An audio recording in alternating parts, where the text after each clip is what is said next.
Welcome to Tabletop Time. Today we have some big news, some big Star Wars news. That's right. We're very sad to see that Star Wars X-Wing and Armada are being retired. Two very popular and previously very successful miniatures games. Today we're going to be talking about what they were, for those who may not know, and really looking at why they might have failed and what it means that they have. But first, I'm feeling thirsty. I bet you need a coffee, don't you? You need coffee?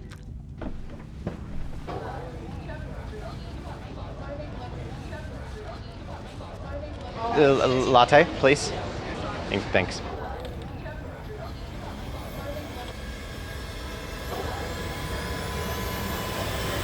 Oh, that's all. All right. How was your coffee? I thought I'd play it safe after last week. No!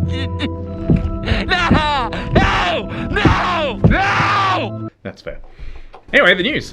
First of all, a quick intro for anyone who doesn't know what the X-Wing games were. They were a quick little sort of tabletop skirmish, a little dogfighting game. It was really fun because it had some novel mechanics, which involved sort of a paper, scissors, rock and guesswork on what your opponent was going to do. You basically chose which maneuvers that your ship could do, and all the ships had different abilities to turn in. You chose what you wanted, put your selection face down or whatever, and your opponent did the same, and then you revealed to see what the other player was going to do. It was very fun. It allowed for a lot of cool gameplay. That is what made it unique, along with, of course, the Star Wars IP, and it did really well. It was really successful, and people really liked the novelty of it. And of course, a couple of years later, they announced Armada, which was kind of the same thing, but bigger. Yeah, big ships, obviously a lot of nuances and differences. X-Wing was playable between anything from like a single ship, and you kind of like Warhammer or whatever, you'd have a points cost, you can buy some upgrades, all the way up to larger games. I think 100 points was quite common, which would be between 3 and 5 ships depending on the particular faction you were playing and how cheap your ships were. A skirmish dogfighting game, very fun, wildly successful, and we both played it.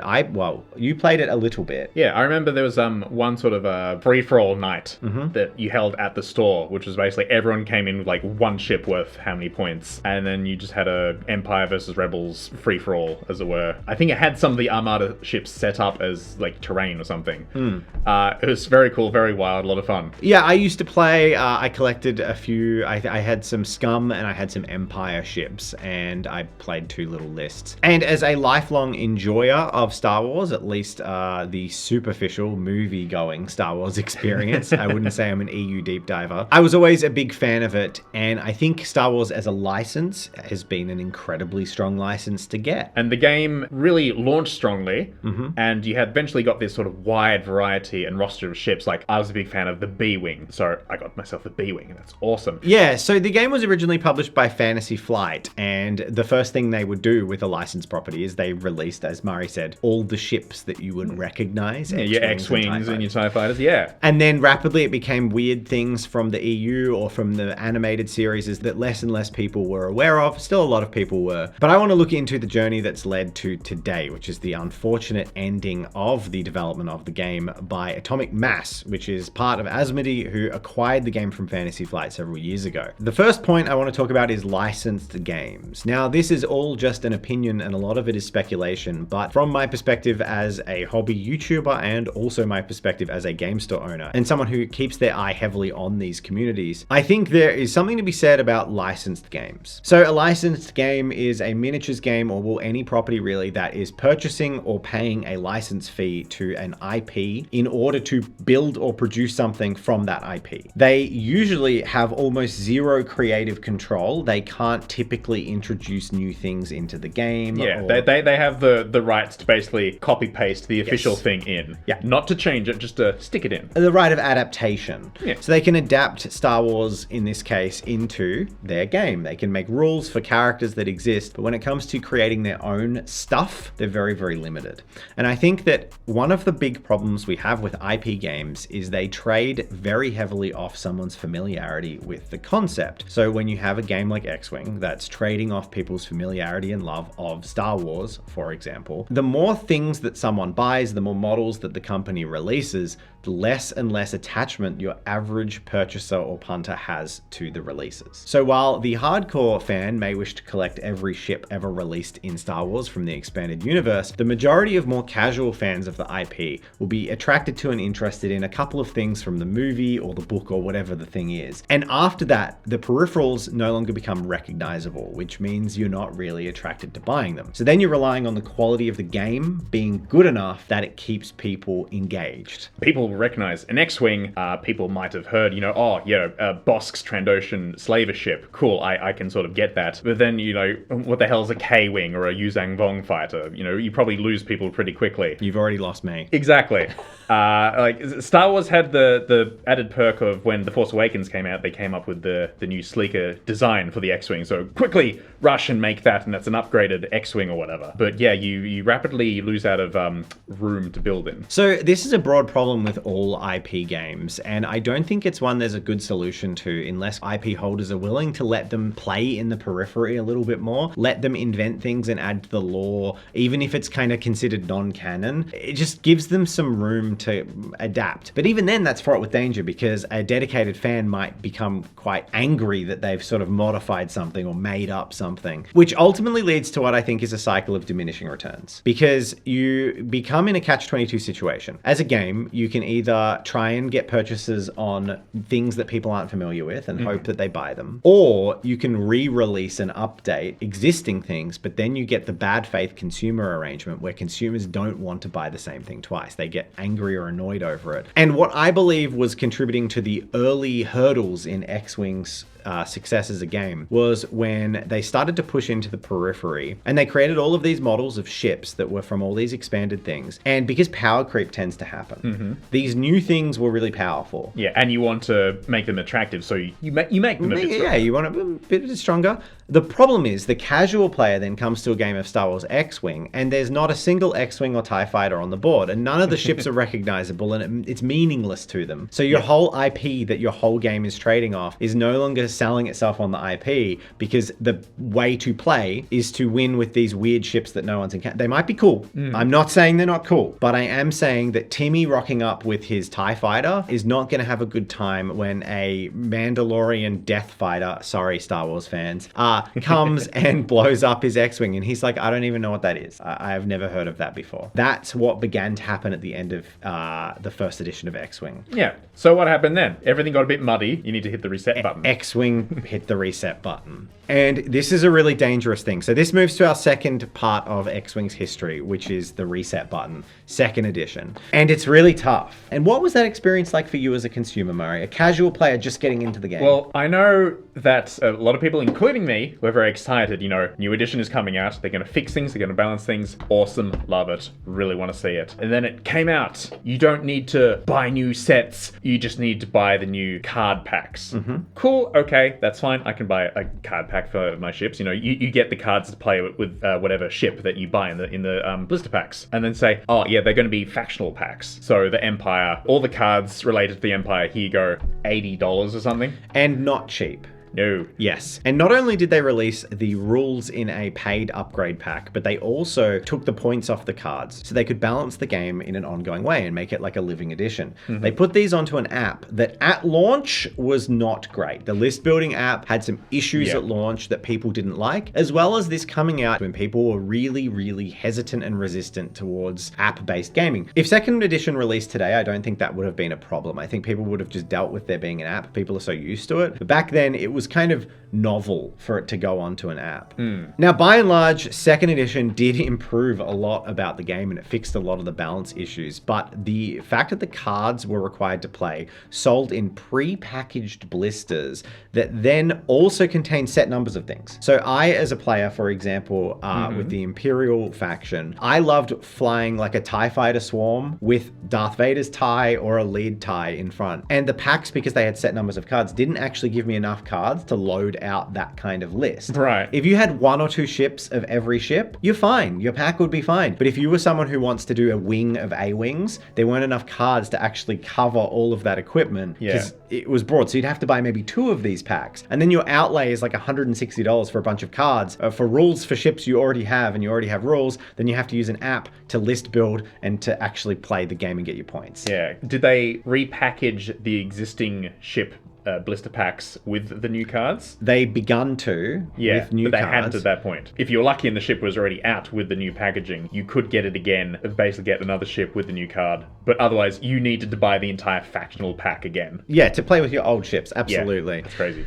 And also, it coincided with about a 50% increase in price per ship. So in Australia, the ships went from about $24 retail to $35. So it was a huge leap in retail price, which I think people weren't too happy with here. It's a lot. Yeah. It seems cheap by today's standards, but so X-Wing 2nd edition was very rocky. As a game store owner, I've never in 10 years of running a store experienced a game shoot itself in the foot overnight so hard. We went from full tournament and full events with multiple tables being played to no one turning up for events within the space of about 3 months from the 2nd edition launch. I've never experienced such a dramatic fall off, and that is purely anecdotal evidence to a local store. I can unequivocally say for our community, 2nd edition flat killed the game. But that was like 6 or 7 years ago. The game continued to thrive, posting much better tournament scene. But I do feel that these changes actually led to a lot of the casual fan base who'd originally leapt on the game becoming disenfranchised and not interested.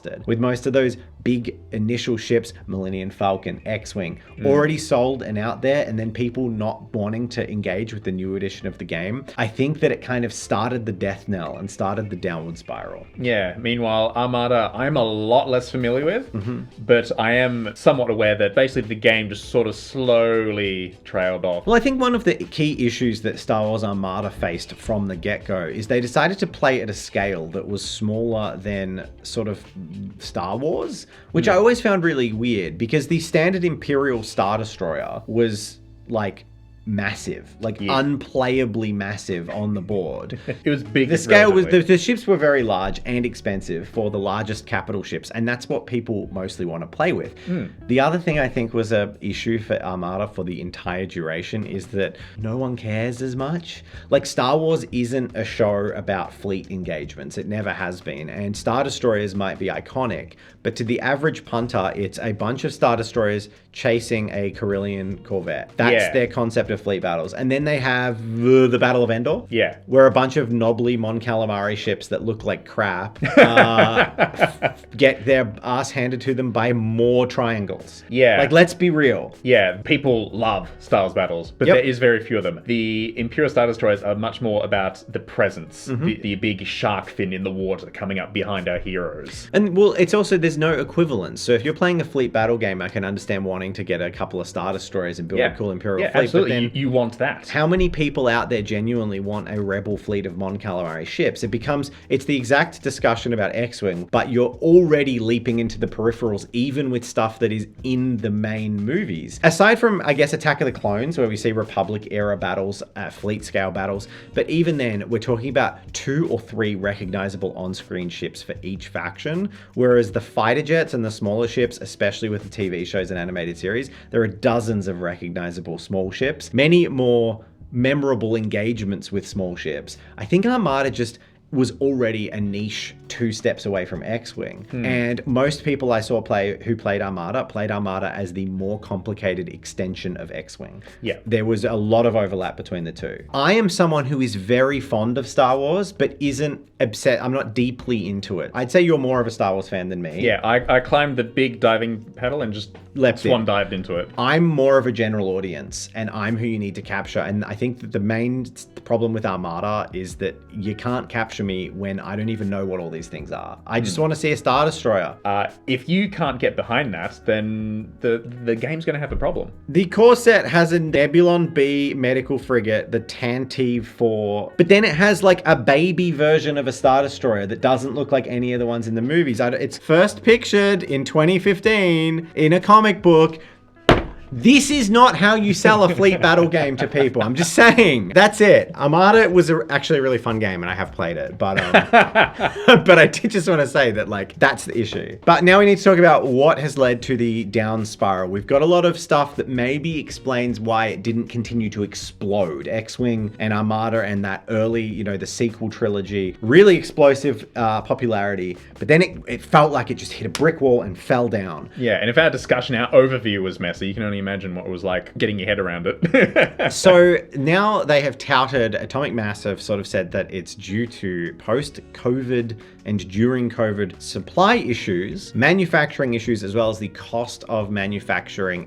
pre-painted miniatures rising and rising. Now, I'm sure that's relevant. I'm sure that's part of it, but I have a strong assumption that declining sales is a very large factor, and it's not something a company would widely advertise. You're not going to say, well, we're canceling the game because it's not selling well. Yeah, that doesn't sound good. Especially since we know that pre-painted Star Wars ships sell well. Yeah. Like, people come in and just buy it. They're not going to play Star Wars X-Wing, but they're going to buy that because they like it. And we know that people buy Star Wars merchandise. Like, they've been selling that for years. So that's probably not the issue. And pre-painted, you could sell them unpainted. I'm certain the production costs have gone up, and I'm certain Absolutely. shipping and distribution and manufacturing have been more difficult since COVID, and I'm certain they've been huge contributors to the issue. However, I do think that my overall feeling on these licensed games is it's a damn shame to see them go, because they, like, X-Wing was the best skirmish-based ship fighting, dogfighting game. Also, licenses only last a certain period of time,